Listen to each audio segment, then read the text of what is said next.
Hello friends, मैं जय आपका विशेष ज्ञान में स्वागत है। और आज की मेरी वीडियो है कि अगर आप कई रेट्स में प्रोडक्ट डील करते हैं, परचेज़ करते हैं या सेल करते हैं, आज मैं उसी पे आपको बताऊंगा वीडियो कि आप कैसे टैली में उसकी एंट्री करेंगे। आज मैं आपको इस वीडियो में परचेज़ की एंट्री बताऊंगा कि आप मल्टीपल रेट की परचेज़ की एंट्री टैली में कैसे करेंगे। तो फ्रेंड्स, मैंने ऑलरेडी टैली में एंट्रीज़ करके रखी हुई हैं। मैं सिर्फ आपको दिखाऊंगा कि उसे आपको करना कैसे है।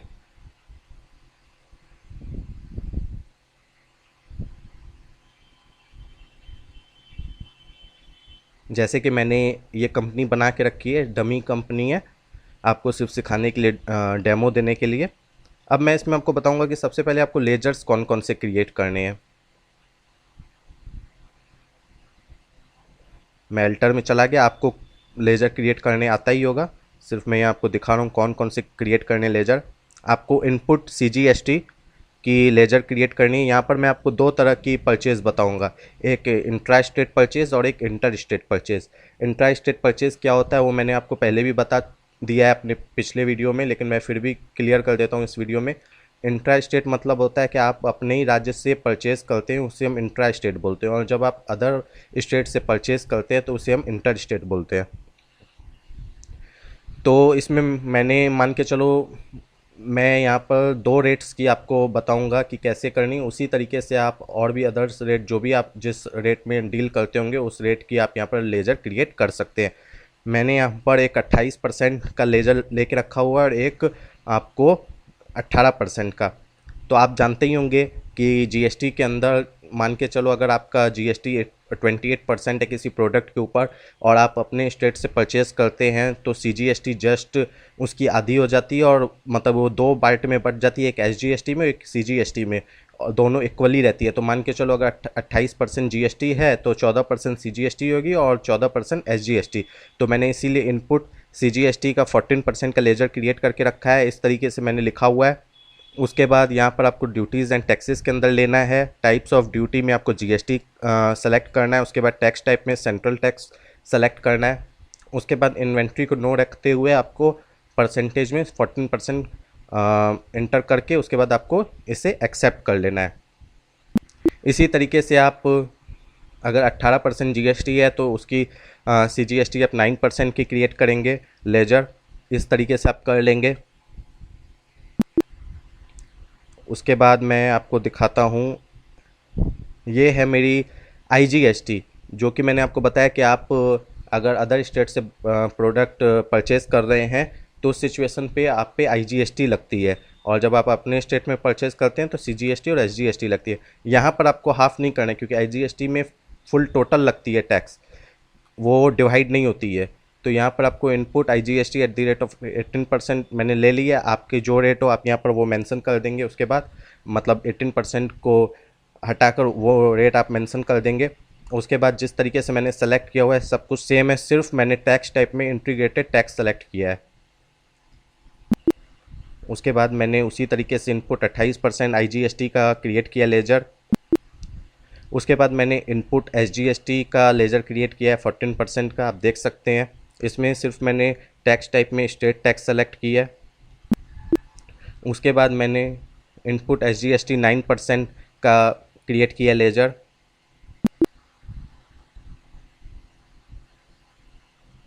इसके बाद आप देख सकते हैं कि मैंने लेजर क्रिएट किया है inter state purchase at the rate of 18%।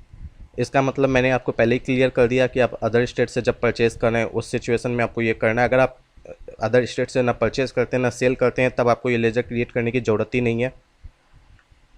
ये मैंने परचेज़ के अंदर लिया है, यहाँ पर यस रखा हुआ है, यहाँ ये एप्लीकेबल है।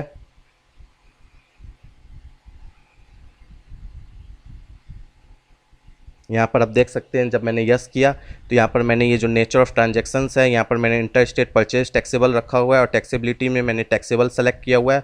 और आपको टैक्स टाइप में जो इंटीग्रेटेड टैक्स है वहाँ बेस्ड ऑन वैल्यू करते हुए मैंने वहाँ पर 18% किया।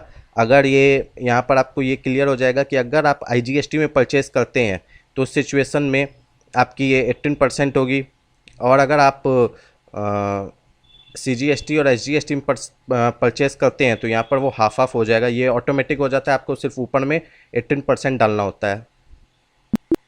तो मैंने इस तरीके से सेलेक्ट कर लिया। उसके बाद ये सॉरी यहाँ से इंटर करते हुए मैं जाता हूँ, यहाँ पर मैंने गुड्स सेलेक्ट कर लिया। और ये आपका जो वैट मेरी पहले से एक्टिव थी, मतलब 1 जुलाई से जीएसटी एप्लीकेबल, उससे पहले मेरी वैट में हम लोग डील करते थे, तो उसी लिए आ रहा है। इसे कुछ नहीं करना है आपको, यहाँ पर आपको इस तरीके से एक्सेप्ट कर लेना है। तो आपको एक लेजर क्रिएट करना होगा इंटर स्टेट परचेज़ का, जो भी आपकी रेट हो उसके बाद वो मेंशन कर दें। उसके बाद उसी तरीके से आप अदर लेजर क्रिएट करेंगे परचेज़ का, उसमें भी जो रेट्स हो वो आप उसमें सेलेक्ट कर लेंगे या इंटर कर देंगे। उसी तरीके से आपको यहाँ पर सेल का भी लेजर क्रिएट करना है। मैं आपको इस वीडियो में आपको मैं सेल की एंट्रीज़ नहीं बताऊंगा, सिर्फ परचेज़ की एंट्रीज़ बताऊंगा, चाहे वो इंटर स्टेट हो या इंट्रा स्टेट हो। लेकिन मैं आपको यहाँ पर लेजर दिखा देता हूँ कि आप लेजर कैसे क्रिएट करेंगे। इस तरीके से आप लेजर क्रिएट करेंगे। मैं आपको एक लेजर दिखा देता हूँ, इसी तरीके से आप जितने भी लेजर्स हैं वो क्रिएट कर लेंगे, जो भी आपके रेट्स वगैरह हैं। यहाँ पर ये यस है, यहाँ पर आप देख सकते हैं inter state sales taxable select किया हुआ है। उसके बाद आप देख सकते हैं मैंने क्या रेट्स वगैरह फिट करके रखे हुए हैं। इसके बाद आपको इंट्रा स्टेट परचेज का लेजर क्रिएट करना है, जो कि मैंने ऑलरेडी कर रखा है। आप देख लीजिए इस तरीके से आपको क्रिएट करना है।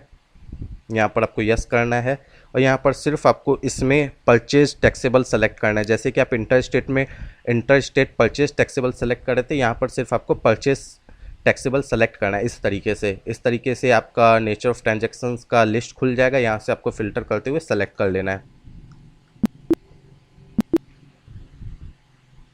उसी तरीके से आपको अलग रेट का, मैंने जो 18% का बनाया उसी तरीके से मैंने 28% का भी इंटरेस्ट रेट बना के रखा हुआ है। उसी तरीके से आप भी क्रिएट कर लेंगे जो आपके रेट्स वगैरह हैं जिसमें आप डील करते हैं।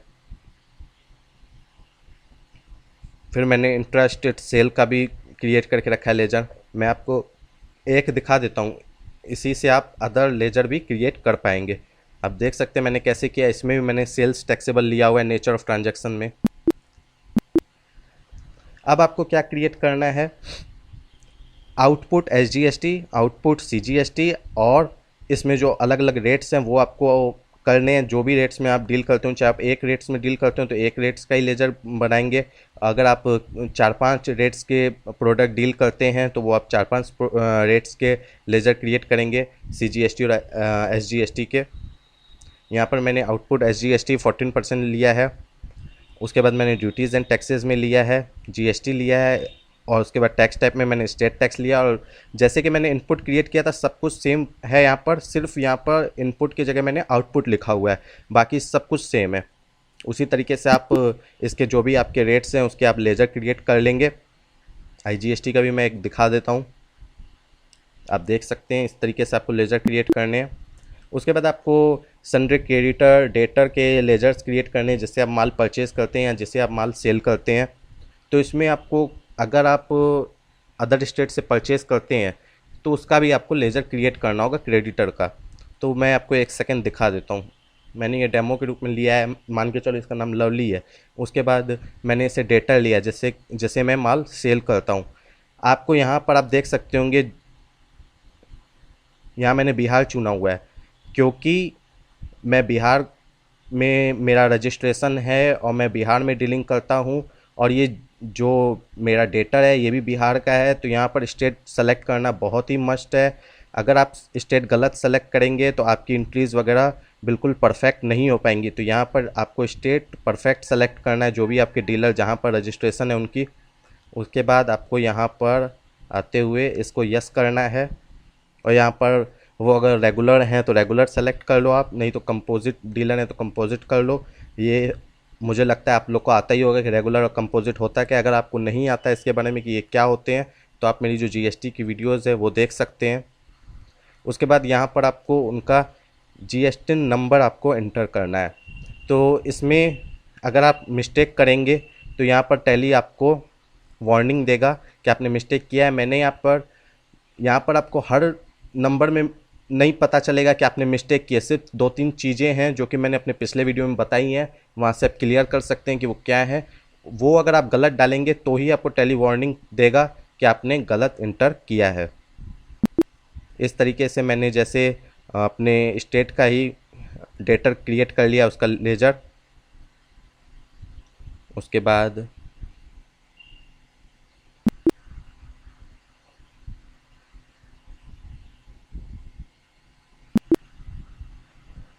मैंने राउंडिंग ऑफ का भी लेजर क्रिएट किया हुआ है। इसका मैं आपको एक बार दिखा भी देता हूँ, राउंडिंग ऑफ। उसके बाद ये इनडायरेक्ट इनकम से मैंने लिया हुआ है। उसके बाद इसमें बाकी कुछ यस या नो या कुछ भी एप्लीकेबल नहीं करना है, आपको सिर्फ इंटर करते हुए एक्सेप्ट कर लेना है। या आप अगर वैट के समय टैली यूज़ करते होंगे तो आपको आता ही होगा कि राउंडिंग ऑफ कैसे किया जाता है। जैसे कि ये है, ये मेरा क्रेडिटर है, ये मेरे स्टेट का नहीं है, दिल्ली का है, तो मैंने यहाँ पर उसके लिए दिल्ली सेलेक्ट कर लिया स्टेट में। तो इस तरीके से आपको स्टेट सेलेक्ट करना है, आपको अपने सन्ड्री क्रेडिटर और डेटर के लेजर्स क्रिएट कर लेने हैं। अब मैं आपको एंट्री की तरफ लेके चलता हूँ जो मैंने ऑलरेडी कर रखी है। आपको वाउचर्स में जाके परचेज में एंट्री करनी है, लेकिन मैंने ऑलरेडी कर रखी है, इसीलिए मैं आपको डे बुक में या आपको अकाउंट्स बुक में दिखाऊंगा, परचेज रजिस्टर में। ये आप देख सकते हैं, पहला परचेज मैंने किया है, सॉरी एक सेकेंड, हाँ, मैंने जुलाई में पहला परचेज़ किया है, यूवी इंटरप्राइजेज नाम की एक फर्म है, इससे परचेज़ किया है, जो कि दिल्ली की है। मैंने अभी आपको दिखाया भी था उसका लेजर। इससे मैंने इंटरेस्टेड परचेज सेलेक्ट किया हुआ है @ 18%। उसके बाद मैंने आइटम कुछ सेलेक्ट कर लिया है 10 पीस, उसकी रेट है 100, टोटल अमाउंट 1000 है। और उसके बाद आपको यहाँ पर आप देख सकते हैं कि इनपुट IGST 18%, ये ऑटोमेटिक कैलकुलेट हो जाएगी। सिर्फ आपको यहाँ पर इसे सेलेक्ट करना है, किस तरीके से करना है वो मैं दिखा देता हूँ। आप देख सकते हैं इस तरीके से लिस्ट ऑफ लेजर्स खुल जाएंगे, यहाँ से आपको इसे सेलेक्ट कर लेना है। सेलेक्ट करते हुए आपको इंटर कर देना, ये ऑटोमेटिक कैलकुलेट हो जाएगी अगर आपने लेजर्स परफेक्ट बनाए होंगे तो। मैं आपको सारी एंट्रीज दिखा देता हूँ, उसके बाद मैं आपको स्टॉक आइटम्स में भी बता देता हूँ कि किस तरीके से आप रेट्स वहाँ पर भी फिट कर सकते हैं, ताकि आपको एंट्रीज वगैरह करने में दिक्कत ना हो। इस तरीके से आप इंटर स्टेट परचेज कर लेंगे। अब मैं आपको दिखाऊंगा इंट्रा स्टेट परचेज, यानी कि अपने ही स्टेट से परचेज करना। तो आप देख सकते हैं मैंने यहाँ पर ये वाटरटेक नाम की कोई कंपनी है, इससे परचेज़ किया है, और मैंने इंटर स्टेट परचेज सेलेक्ट किया और परचेज लेजर में 28%। उसके बाद मैंने उसमें आइटम्स डाल दिए हैं, उसकी क्वांटिटी वगैरह डाल दी है। उसके बाद मैंने यहाँ पर सिर्फ इनपुट 14%, क्योंकि 28 का आधा 14 होता है, तो इसीलिए मैंने CGST 14 और SGST 14% सेलेक्ट किया हुआ है। और ये ऑटोमेटिक रेट कैलकुलेट कर लेगा, आपको कोई अपने से मैनुअल कैलकुलेट करने की ज़रूरत नहीं होगी।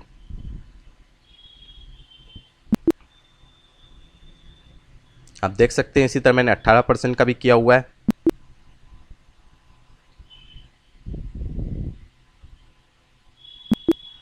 तो फ्रेंड्स, मैंने आज आपको इस वीडियो में ये बताया कि आप अगर GST में अलग अलग रेट्स के परचेज़ करना चाहते हैं, चाहे वो आप अपने स्टेट से परचेज़ करें, चाहे आप वो अदर स्टेट से परचेज़ करें, और उसकी एंट्रीज़ आपको अगर टैली में करनी है, तो आपको किस तरीके के लेजर्स क्रिएट करने हैं और किस तरीके से आपको एंट्री परचेज़ की अपनी टैली में करनी होगी।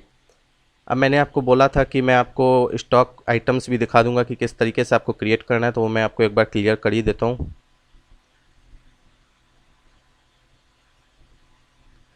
जैसे कि मैंने ऑलरेडी इसमें 2 ग्रुप्स बना के रखे थे। ग्रुप्स इसलिए होते हैं क्योंकि मान के चलिए आप, जैसे कि होंडा की गाड़ियाँ आती हैं, तो उसमें सिर्फ एक गाड़ी तो नहीं आती, उसमें कई सारी गाड़ियाँ आती है। तो यहाँ पर हम लोग कंपनी का नेम सेलेक्ट कर लेते हैं, या उसकी कोई एक यूनिक आईडी की जिसके अंदर बहुत सारी सीरीज़ आती हैं। जैसे कि मान के चलो मार्क, ये एक टैप कंपनी है, नल की कंपनी है, इसके अंदर बहुत सारी सीरीज़ आती हैं। तो इसीलिए हम लोग ग्रुप में उस कंपनी का नाम या उस सीरीज़ का जो इम्पोर्टेंट होती है, जो कि हर सीरीज़ में नाम लिखना, मेंशन करना ज़रूरी होता है, उसे हम यहाँ पर बना लेते हैं। मैंने यहाँ पर ये यस कर दिया है। यहाँ पर GST डिटेल्स इस तरीके से आप यहाँ पर भी फिक्स कर लेंगे। यहाँ पर ज़्यादा कुछ नहीं करना है, आप डिस्क्रिप्शन में उसी नाम को वापस से लिख सकते हैं। उसके बाद यहाँ पर HSN कोड डाल दीजिए। एक बात मैं आपको क्लियर कर दूँ, अगर आपकी टर्नओवर ईयरली 1 करोड़ 50 लाख से नीचे है तो आपको HSN कोड इंटर करने की कोई ज़रूरत नहीं है। उससे ऊपर वाले लोग को यानी कि 1.5 करोड़ से 5 करोड़ तक है तो आपको 2 डिजिट के HSN कोड इंटर करनी होगी। ऐसे अगर आपकी 1.5 करोड़ से नीचे है तो आप HSN कोड नहीं भी इंटर करेंगे तो कोई दिक्कत नहीं होगी।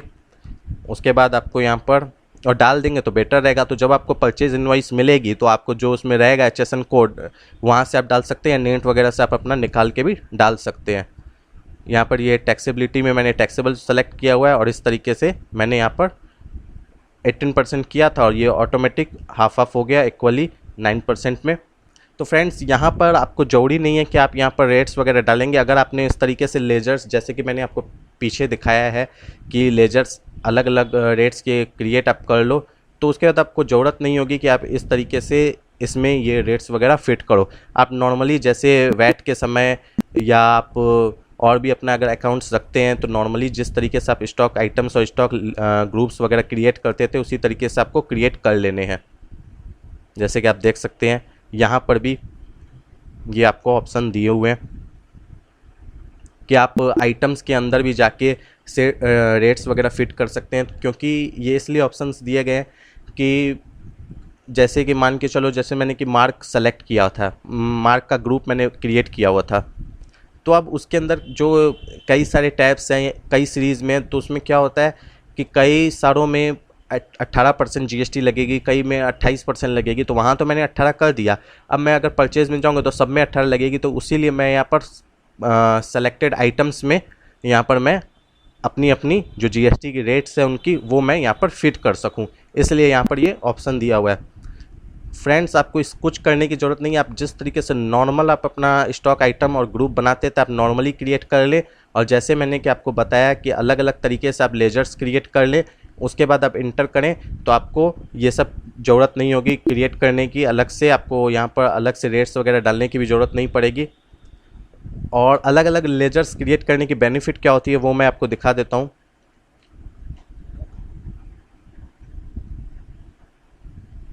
आप देख सकते हैं अगर आप एक ही लेजर में क्रिएट करते आप स्टॉक आइटम्स वगैरह में अगर आप रेट्स फिट कर देते जो भी आपके अलग अलग हैं और परचेज़ का आप एक ही वाउचर रखते तो इस सिचुएशन में क्या होता आपको इस तरीके से पता नहीं चलता परफेक्टली अलग अलग करके कि आपका इंटर स्टेट परचेज़ 18% का कितना हुआ है और इंटर स्टेट परचेज़ आपका 18% का कितना हुआ है। इस तरीके से आपको अलग से कुछ पता नहीं चल पाता। उसी तरीके से सेल्स भी मैंने जैसे अलग किए हैं तो अलग से पता चल रहा है। यहाँ बैलेंस शीट में आपको मैंने उसके टैक्सेशन के लेजर्स अलग से क्रिएट किए हैं तो ये भी आपको यहाँ पर क्लियर हो रहा है। तो ये सब अगर आप अलग अलग मल्टीपल लेजर्स क्रिएट करके उसके बाद इंक्रीज़ करेंगे तो आपको बहुत ही कम प्रॉब्लम होगी सॉर्ट आउट करने में कि किसका क्या है, परफेक्ट आपको पता चलेगा, आइडिया मिलेगी आपको। तो फ्रेंड्स अगर ये वीडियो पसंद आया है तो प्लीज़ वीडियो को लाइक करें, इसे अपने फ्रेंड्स के साथ शेयर करें और मेरे चैनल को सब्सक्राइब करना बिल्कुल ना भूलें। Thank you friends.